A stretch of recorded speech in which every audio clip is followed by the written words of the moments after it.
Have you ever been told you couldn't make it on your own? Not by strangers, not by critics, but by the people who raised you, the ones who were supposed to believe in you unconditionally. For years, that was my reality. Living under the same roof, every choice I tried to make was met with skepticism, every step toward independence was shadowed by doubt, and every mistake, no matter how small, was used as undeniable proof that I wasn't ready, that I needed them to guide me, to protect me, to manage my life for me. It wasn't just the words, it was the weight behind them, the quiet certainty that I was destined to fail once I stepped outside their watchful eyes. Imagine waking up every day knowing that your hopes, your dreams, your very ability to survive will be questioned before you even have a chance to try. The house I lived in wasn't just a physical space, it was a cage built from unspoken fears and overt criticisms. The dinner table conversations, the casual remarks, even the silences carried a message: you are not capable. They didn't hide it. It was as if they were waiting for the moment I would stumble, so they could say, "See? We told you so." The certainty in their voices was suffocating, a constant reminder that failure was inevitable the moment I left. Stay with me until the end, because what happened after I left changed everything. When I finally gathered the courage to say, "I'm leaving," there was no dramatic protest, no desperate pleading for me to stay. Instead, there was an eerie calm, a quiet confidence from them that I would fail. They didn't argue. They didn't try to stop me. They simply watched, certain that my independence was a dream that would shatter quickly. And rather than defending myself, trying to argue, or prove them wrong, I chose silence. I chose to step away, to create distance, and to let the quiet truth unfold on its own. Living under the same roof with them was like walking on a tightrope, every move scrutinized, every decision doubted. The pressure wasn't loud or aggressive. It was subtle, a persistent shadow that followed me everywhere I went. It was the kind of control that doesn't need to shout because it's woven into every interaction, every expectation, every glance. I learned to hide my true feelings, to mask my ambitions, because showing any cracks meant giving them more reason to say I couldn't make it. But leaving wasn't about proving them wrong with grand gestures or confrontations. It was about stepping away quietly and watching what happened next. What followed wasn't the chaos they expected. It was slow, revealing, and in its own way powerful. I didn't need to argue or fight. I simply left, and the reality of my absence began to speak louder than any words ever could. If you've ever been told you wouldn't make it on your own, you might recognize yourself in this story. It's not about revenge or trying to prove a point. It's about what happens when control is mistaken for care, the way love can sometimes be wrapped up in expectations and rules that quietly suffocate rather than support. I'm not here to blame or condemn. I just want to share what unfolded when I chose to step away, not with anger, but with a quiet resolve. Leaving wasn't about grand gestures or loud confrontations. It was about creating space, space for myself and, unexpectedly, space for them too. When I walked away, I didn't expect immediate change or dramatic realizations. What happened instead was subtle, almost imperceptible at first. It was like a pause in a conversation long dominated by unspoken tensions. That pause invited reflection, even if no one was ready to admit it. Stay with me, because what happened after I left changed everything in a way no one anticipated. The absence wasn't a wound to be healed with apologies or explanations. It was a mirror held up quietly, revealing truths that had been hiding beneath control and misunderstanding. Sometimes, stepping back is the most honest way to care, for yourself and for those who may not yet see how their actions affect the ones they love. This isn't a story about winning or losing. It's about finding clarity in the spaces where love and control have been tangled for too long. It's about the unexpected power of letting go, not to punish, but to allow growth, sometimes in ways that are hard to recognize until much later. If you've ever felt overlooked or underestimated by those who were supposed to protect you, I hope you'll stay with me. Because what comes next isn't what anyone expected, and it might just change how you see your own story too. The erosion didn't arrive in thunderous crashes or dramatic confrontations. It was a slow, almost imperceptible wearing away of my sense of self, like a gentle but persistent tide pulling at the foundations beneath my feet. Over the years, what I once thought was support often felt more like tethering, an invisible cord reminding me, in small but unrelenting ways, that I was not quite enough on my own.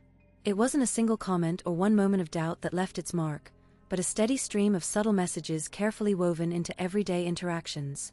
I remember how questions about my decisions were rarely about curiosity or care, but implied skepticism. Are you sure that's the best choice? Maybe you don't understand the whole picture. These phrases, repeated over and over, planted seeds of uncertainty where confidence might have grown. I found myself second-guessing, shrinking back from my own instincts, as if my thoughts needed constant approval to be valid. It was exhausting, this ongoing negotiation of worthiness, as if I were perpetually auditioning to prove I deserved to hold my own opinions. More than doubt, there was the quiet insistence that I needed them, more than anyone else did. Not in the open way of saying, "You can't do this without me," but in remarks that hinted at dependency cloaked as concern. "You wouldn't manage without us. We've always been here for you, after all." These words, subtle and seemingly benign, became chains disguised as love. They suggested that independence was a risk too great, that my attempts to stand alone were naive or even reckless.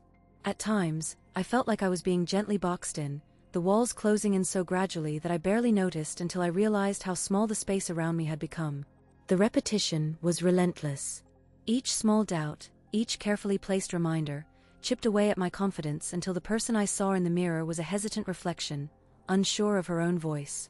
It wasn't that I lacked talent or ideas. On the contrary, I had a deep well of dreams and aspirations, but the constant reminders that I needed their guidance made me question the very legitimacy of those dreams. The line between genuine care and control blurred so thoroughly that I struggled to tell where encouragement ended and manipulation began. I often tried to push back, quietly at first, seeking reassurance or validation elsewhere. But those moments were fleeting, overshadowed by the familiar patterns at home. It was like trying to fill a cup with a slow leak at the bottom. No matter what I did, the confidence poured out almost as fast as I tried to build it. This slow erosion was more damaging than any heated argument because it left no clear cause to challenge, no single event to name or confront. Instead, it settled deep inside, a quiet self-doubt that was both a shield and a prison. Looking back, I understand that this pattern wasn't about deliberate cruelty but about a complex blend of love, fear, and control tangled so tightly that even the adults around me might not have fully recognized it. Yet, the impact was real and lasting. Years of subtle invalidation created a foundation where self-trust was fragile at best, and the idea of stepping beyond the boundaries set for me felt both tempting and terrifying. The most unsettling part was how these quiet moments of doubt accumulated invisibly, like shadows stretching longer as the day wears on. They didn't shout, they whispered, just enough to make me question myself, just enough to keep me tethered to a version of myself shaped by their needs and fears. And so I carried the weight of these small repeated injuries, not as scars that bled openly, but as a persistent ache beneath the surface, shaping how I moved through the world and how I saw the possibility of freedom. From early on, the story my family told about me was clear and unyielding. I was incapable, dependent, and destined to fail without their guidance. This narrative wasn't shouted from rooftops but woven into everyday moments, subtle remarks, hesitant encouragements, and the ever-present undercurrent of doubt that accompanied every decision I made. It was as if they were silently scripting a role for me, one that ensured I remained tethered to their control and their version of what I could be. This narrative served them in ways that were both practical and deeply psychological. By presenting me as someone who needed their constant oversight, they positioned themselves as indispensable, the anchors holding me steady in a world where I supposedly couldn't manage on my own. Their authority was maintained not through overt dominance, but through a persistent, quiet reinforcement of my supposed deficiencies. Every hesitation I expressed was met with a gentle reminder of my limits. Every misstep became proof of my unsuitability to navigate life independently. In this way, the family hierarchy remained intact, with me occupying the lowest rung, a role that justified their control and their decisions. Their portrayal of me as fragile and dependent effectively prevented me from challenging the established order. If I was seen as incapable, then any attempt at autonomy wasn't just risky, it was reckless and presumptuous. This created a self-fulfilling cycle. The less I was allowed to try, the less capable I became, reinforcing their narrative and their authority. Their subtle control molded my identity, making it difficult to distinguish my own desires from the expectations imposed upon me. The internalized message was clear: my survival, my success, even my happiness, were contingent on their involvement. This dynamic also served to protect their vulnerabilities. By keeping me dependent, they avoided confronting their own fears of change and loss of control. Their narrative about me functioned as a shield, preserving the family's familiar structure and preventing the disruption that might come from my independence. Beneath their quiet insistence was a fear that if I were to stand on my own, the delicate balance of their lives would be unsettled, and with it, their sense of stability. Their subtle whispered doubts mirror the earlier small injuries I carried, never loud enough to provoke rebellion, but persistent enough to shape my reality. The family's story about me was not just about control, it was a carefully maintained illusion that kept me confined within boundaries they set. It was a narrative that made me question my own potential and, in doing so, ensured that the family's hierarchy remained unchallenged and secure. This ongoing narrative connected deeply with the previous patterns I had begun to recognize, the quiet, almost invisible ways they undermined my confidence. Each whispered doubt and each cautious expectation was a thread in the fabric of their story, tightly woven to maintain their position and to keep me dependent. Understanding this was the first step toward unraveling it, but at the time, it was difficult to see beyond the roles they had assigned and the limits they imposed.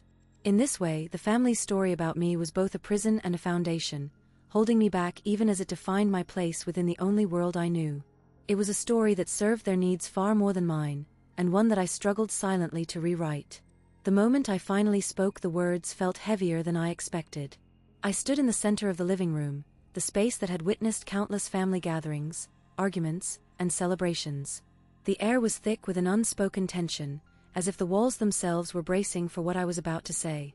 I could feel their eyes on me, each gaze sharp, steady, and almost disbelieving. My voice was steady, but inside, my heart pounded. Their reactions were immediate but subtle. Mom folded her arms tightly across her chest, lips pressed into a thin line, her eyes flickering with a mix of disbelief and quiet frustration. She didn't say much, but the tightening of her jaw betrayed her thoughts. Dad leaned back in his chair, arms resting on the armrests but unmoving, his expression unreadable at first. Then, almost imperceptibly, a faint smirk tugged at the corner of his mouth, as if he found some private irony in my announcement. My siblings exchanged glances, half amused, half skeptical, like they were watching a familiar performance play out again. The room felt suddenly smaller, the walls closing in with the weight of their expectations. None of them spoke immediately, but their body language filled the silence with an unrelenting verdict. Mom's foot tapped rhythmically against the floor, a nervous tick she usually reserved for moments of stress or disappointment. Dad's eyes narrowed slightly, the kind of look that said he was already calculating how long I would last before I came crawling back. My older sister leaned back on the couch, arms stretched wide across the backrest, as if to claim space and assert control over the narrative that was about to unfold. My younger brother shifted in his seat, avoiding eye contact, a faint smirk playing on his lips, like he was already betting on my failure. What struck me most wasn't just their doubt, but the quiet confidence they had in it. It wasn't loud or explicit, it was woven into the way they exhaled slowly, the way their eyes softened with a resigned pity. The kind of pity that doesn't bother to hide itself because it's been rehearsed for years. I could feel the invisible chains tightening around me in that room, the years of whispered doubts and half-hearted encouragements crystallizing into this single moment of reckoning. Even as I stood there, trying to hold on to the resolve that had brought me this far, I could see their doubts like shadows stretching across the floor. They didn't need to say it aloud. Their silence was louder than any condemnation. They believed I was stepping out into a storm I couldn't weather, that my attempt to rewrite the story was just a chapter doomed to end in failure. The confidence in their skepticism was almost palpable, a quiet certainty that I would return, beaten and broken. I noticed the small things, the way Mom's fingers curled tightly around the edge of the armrest, the slight slump in Dad's shoulders as if preparing for an inevitable disappointment, the way my sister's eyes briefly glazed over, retreating into a safe place where the future was already written. Even my brother, the one who often played the role of the observer, looked away when our eyes met, unwilling to challenge the script. Despite the weight of their doubt, my own resolve didn't waver. I knew this moment was a fracture point, a breaking of the pattern that had held us all captive. The room, once a place of shared history and expectations, now felt like the threshold to something unknown. Their confidence that I would fail wasn't just a challenge, it was a gauntlet thrown at my feet. And even as their body language spoke volumes of their disbelief, I was silently gathering strength, ready to prove that the story they'd written for me wasn't the one I'd live out. They said it without raising their voice, without a trace of anger or desperation. It was as if they were stating a simple fact, something as natural and inevitable as the sun setting. "You'll fail the moment you leave," they said, calm and unshaken, their eyes steady and clear. There was no bitterness in their tone, no pleading or warning, just an unyielding certainty that I wouldn't make it without them. That quiet assurance hit me harder than any outburst could have. It wasn't a threat, It was a verdict handed down with the weight of inevitability. Their calmness was unsettling. I had expected frustration, maybe even a flicker of hope hidden beneath the surface, but instead, there was only a serene conviction, like a scientist stating a hypothesis grounded in years of observation. It was as if they had watched this play out before, seen others try and stumble, and now, watching me, they simply knew how the story ended. The room seemed to hold its breath around us, the silence thick with the gravity of those words. They weren't trying to discourage me, they were explaining a truth they believed was unchangeable. In that moment, something inside me shifted in the most subtle yet profound way. It wasn't a sudden spark or a surge of rebellion, it was quieter, like a small seed taking root beneath the surface. Their certainty forced me to confront a question I hadn't dared ask myself before: what if they were right? What if failure was the unavoidable destination the moment I stepped away from this place, from their guidance, from the life I'd known? But instead of fear, what grew in me was a strange, steady resolve. If failure was expected, then maybe defying that expectation was the only way forward. I realized that their calm certainty was also a kind of cage, invisible but strong, built not from harsh words, but from the weight of their belief in my limits. It wasn't about what I was capable of, it was about the story they had already written for me, a story I was supposed to live by their terms. The quiet shift inside me was the beginning of breaking free from that narrative. It was a turning point where doubt tangled with determination, where the familiar safety of their certainty began to feel like a barrier rather than a guide. Their eyes didn't waver as they watched me absorb the words, and I could see no trace of judgment or malice, only a kind of resigned acceptance. They weren't trying to break me down, they were simply stating what they believed was true. And in that, I found a strange clarity. It was no longer about proving them wrong out of spite or anger, but about carving a space where my own truth could exist, even if it meant stepping into the unknown alone. The room, once heavy with unspoken expectations, now felt different. It was less a place of confinement and more the edge of a vast, uncharted territory.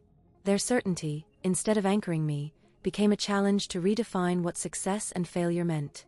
The shift inside me was quiet, almost imperceptible at first, but it grew steadily, a calm defiance born not from loud rebellion, but from a deep, unshakable belief that my story was mine to write. As I stood there, absorbing their words, I knew the moment I left, everything would change. But now, that knowledge no longer frightened me. Instead, it filled me with a quiet strength, a steady pulse of courage that had nothing to do with proving them wrong, and everything to do with finding out who I could be when no one else's certainty shaped my path. I chose silence not out of weakness, but because I understood that some battles aren't won by words. In that moment, I realized that engaging in confrontation would only feed a cycle of misunderstanding and resistance. The more I tried to defend myself or persuade them, the more their doubts seemed to harden, as if my explanations were just echoes bouncing off walls that refused to listen. I had grown tired of trying to convince those who had already decided my story before I even finished telling it. There was a quiet dignity in withholding my voice, a refusal to let their skepticism dictate my worth or my future. By remaining silent, I reclaimed control, not by changing their minds, but by refusing to give their judgments any power over my sense of self. It was a deliberate choice to preserve my energy for the battles worth fighting, the ones inside myself where real transformation was possible. I understood that the silence wasn't an absence but a presence, a space where I could reflect, regroup, and grow without external noise distorting my path. In that stillness, I found clarity. It became clear that my journey wasn't about proving others wrong, it was about proving myself right. I didn't need their validation or approval. Their inability to see me clearly was their limitation, not mine. Choosing quiet over confrontation also meant embracing patience. Changing minds, especially those closest to us, often takes time, sometimes longer than we are willing to wait. In that patience, I gave myself permission to evolve on my own terms, free from the pressure of immediate acceptance or understanding. I knew that someday perhaps they might recognize who I truly was, but until then, I didn't need to force the issue. My silence was a form of self-respect, a boundary that protected my inner peace. It's not easy to be underestimated by people who are supposed to know us best. Under the same roof, where familiarity breeds both comfort and conflict, the weight of doubt can feel especially heavy. Yet, I learned that silence can be a powerful response, one that doesn't negate the pain but transforms it into a quiet, resilient strength. It's a way of saying without words, I am here, and I will continue regardless of what you think. If you've ever felt underestimated or doubted by your own family, you're not alone. Sometimes, the loudest response is no response at all, a deliberate, silent choice that protects your spirit and preserves your dignity. I invite you to share your experience in the comments below.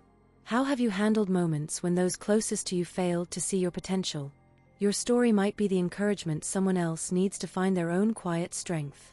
Leaving was not a singular moment of triumph or relief. It was a threshold into a space where certainty dissolved into shadows, and each step forward was both tentative and deliberate. The days that followed were marked by a strange blend of emptiness and cautious hope, a liminal period where the past's weight still clung but the future's shape remained elusive. There was no immediate clarity, no grand epiphany, only the slow, sometimes painful process of untangling from patterns and beliefs that had defined me for so long. In the beginning, fear settled in quietly, like a low hum that never quite left the background. It was the fear of the unknown, of isolation, and of being truly on my own without the familiar anchors of expectation or approval. Without the usual rhythms and roles that had governed my life, days stretched out in unpredictable ways. Some mornings, I woke with a knot of anxiety tightening in my chest, unsure of what the day would demand or if I had the strength to meet it. Yet beneath that unease, there was a persistent thread of determination, a quiet resolve not to let the past dictate the boundaries of my future. Growth did not arrive in sudden leaps, but in subtle shifts. It was in the moments when I chose silence over reaction, when I allowed myself to feel vulnerability without turning away. Distance from what came before was both physical and emotional. It created space to see things with new eyes, to recognize the patterns that had once seemed normal but were, in fact, limiting. This distance was neither easy nor comfortable. It sometimes felt like a slow peeling away of skin, exposing rawness that had to be acknowledged before healing could begin. As time passed, clarity emerged not as a dazzling insight but as a gradual unveiling. I began to understand the importance of setting boundaries, not as walls to keep others out but as frames that allowed me to define who I was for myself. The silence I once carried as a shield transformed into a space for reflection, helping me to discern what I truly valued and what I was willing to leave behind. This process was not linear. There were days when doubt crept back, when old fears whispered temptations to return to familiar but toxic patterns. But each time, I found a little more strength to resist, to stay on this new path even when it was uncertain and lonely. The quiet determination that took root was not about proving anything to anyone else. It was about reclaiming my own narrative, piece by piece, with patience and honesty. I learned to trust the small decisions, the daily acts of self-care, the moments of choosing peace over conflict, the willingness to be present with discomfort instead of fleeing it. These choices, though unremarkable on the surface, became the foundation of a renewed sense of self. Distance also offered perspective. From afar, the noise of past judgments and dismissals faded, replaced by a clearer understanding of what I had endured and what I deserved. This clarity did not erase the pain or the complexity of those relationships, but it allowed me to hold them without being consumed by them. It was a quiet acceptance that some people's inability to see my potential was a reflection of their own limitations, not mine. In this space after leaving, life was neither simple nor easy, but it was real. The uncertainty remained, but it no longer paralyzed me. Instead, it became a companion in a journey defined not by external validation but by internal alignment. Through the uncertainty and fear, a new rhythm took shape, one rooted in resilience, self-awareness, and the ongoing work of becoming. The path stretched ahead, unknown and unwritten, but for the first time, I walked it with a quiet confidence born not of certainty, but of courage. Slowly, almost imperceptibly at first, the threads holding everything together back home began to loosen. It wasn't a sudden collapse or an explosive moment, no crashing doors or shouted words, but a subtle unraveling that crept into the edges of everyday life. I watched from a distance, neither intervening nor celebrating, just bearing witness to the gradual disintegration that was quietly unfolding. This was not a moment of reckoning or catharsis. It was a slow, steady unspooling, and I was merely an observer, standing on the outside of a world I once knew intimately. At first, the signs were so faint they almost slipped past unnoticed. A missed call here, a delayed message there, small lapses that didn't yet feel alarming. But over time, those small fissures grew wider. Conversations that once hummed with warmth and familiarity became curt, edged with unspoken tensions. The places that once felt like anchors, family dinners, neighborhood interactions, the routines of daily life, started to lose their gravity. They drifted away, like leaves caught in a gentle but persistent current, moving further from the steady ground I had known. I saw relationships falter, not with the drama of conflict, but in the quiet spaces where connection used to live. People who had been close began to speak less, their words hesitating as if unsure of what to say or how to bridge the growing gaps between them. The smiles that once came easily now felt forced or absent altogether. I didn't intervene. There was no call to mend what was fraying, no invitation to repair the widening distance. It was as though the world I had left behind was slowly folding in on itself, and I was content to let it unfold as it would. The house itself seemed to reflect this shift. Rooms once filled with laughter and light now felt colder, quieter, shadows stretching longer across familiar walls. Objects I recognized took on a strange new weight, an old photograph fading at the edges, a chair left empty for days, a window left cracked open to the elements. These small details formed a mosaic of decay, not just physical but emotional. I noticed, but I did not step inside to rearrange the pieces. Instead, I held my place outside, watching the scene change, the foundation weaken, the structures fall apart. There was no satisfaction in this watching, no sense of triumph or relief. It was simply observation, a quiet acknowledgement of impermanence. The things I loved, the routines I had counted on, the people I cared for, all were slipping through fingers I no longer held. I did not seek to stop it, nor did I celebrate the collapse. I was neither participant nor saboteur, only a witness to the slow, inevitable dissolution. This unraveling marked a turning point, a moment where the title of everything falling apart finally made sense in its fullest form. It was not a dramatic event but a drawn-out process, a steady loosening of bonds and certainties that once seemed unbreakable. In this space, I found a strange kind of clarity. The world I had known was unspooling, yes, but it was also clearing the way for something new, something yet to be imagined. I stayed silent, watching the threads come undone, feeling the weight of absence settle in the spaces left behind. The collapse was not a failure but a transformation, a necessary shedding of old patterns and false securities. As I observed, I realized that this unraveling was not just happening out there, back home, it was happening within me as well. The quiet dissolution mirrored the internal shifts I had already begun. So I watched. I waited. I held still amid the falling pieces, trusting that from this slow, deliberate unraveling, a new form might emerge. The path forward was no longer about holding on but about letting go, about embracing the uncertainty that comes when everything we thought was solid starts to fall apart. Days folded into one another with a weight that no one dared speak aloud. The space where my presence once filled seemed to contract, not with a sharp sting of anger or the loud crash of confrontation, but with a muted, almost imperceptible shrinking. At first, it was in the small things, the way my mother's eyes lingered on the empty chair at the kitchen table, her fingers twitching against the fabric of her apron, as if holding on to a thread of hope that unraveled with every silent meal. My father's footsteps softened, no longer echoing down the hallway with the purposeful rhythm of expectation, but falling lightly, as if trying not to disturb the fragile stillness that had settled over the house. No one said it outright, but the absence of my return was a quiet admission. The phone calls became less frequent, their unanswered rings lingering as a ghostly reminder rather than a prompt. The messages left in my name, the carefully worded texts that once bristled with concern or frustration, now gathered dust in the inbox, unopened or deleted without ceremony. Conversations around my name shifted from sharp questions and hopeful plans to a guarded silence, a careful avoidance of a wound too raw to touch. It was as if by not speaking, they could keep the illusion alive that somehow I might still walk back through the door, that the story wasn't yet over. At night, the house seemed to hold its breath. The soft hum of the refrigerator and the distant ticking of the clock were the only sounds breaking the stillness. In the living room, my father sat in his favorite chair, not reading or watching the muted television, but staring blankly at the wall, his jaw tight, lips pressed into a thin line. His hands, once so steady and sure, now fidgeted with the edge of a blanket, twisting it into knots that mirrored the quiet turmoil inside him. My mother, meanwhile, traced the pattern of the curtains with eyes that never fully focused, her shoulders slumped as if bearing a weight too heavy to share. There was a subtle shift in their routines, too. The way my mother would pause before setting the table, her movements slower, more deliberate, as if rehearsing a part she no longer believed in.